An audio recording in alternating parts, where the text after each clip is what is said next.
day in my life muna tayo guys.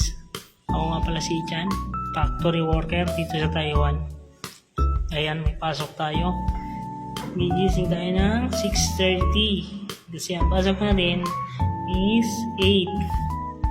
Pag walang OT, 8 to 5. Pag may OT, 8 to 8. So ngayon nga pala wala tayong OT. So ayan, nagbe-prepare tayo. Nalagay tayo ng sangkap para hindi masyadong matawang ang timpla. Yun o. Wow! Fix. Paglagay sa buhok. Yun o, para pampagulo. Mekos-mekos na yan o. Pampagulo sa buhok, hindi pang ayos. Char lang. Yun o, may tawas din. Palagay sa ano yan. Medyas. Para hindi mga may patay na taga. Yun o. So yan, nagmamadali na nga ako guys kasi ang oras dyan ay mga ano na 7:30 na.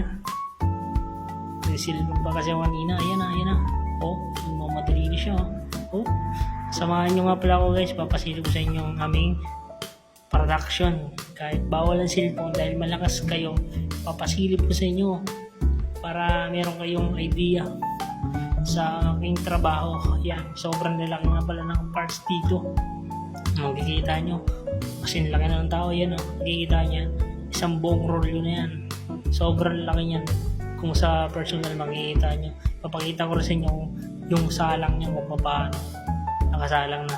Saglit lang ang video ko na yan kasi baka makikita ko ng boss. Wala pa dyan ng boss. Yan yung nga pala yung office nila. Wala pa sila. Nakachinilas pa din ako dyan. Bumaba na ako. Gawa nang nagtapon ako ng basura. So yun guys, panoodin nyo. Share and like nyo na lang po para makagawa pa tayo ng mas maraming video para magkaroon kayo ng idea dito sa abroad kung anong lagay. Bye-bye. Yan. Bye-bye ulit. Salamat.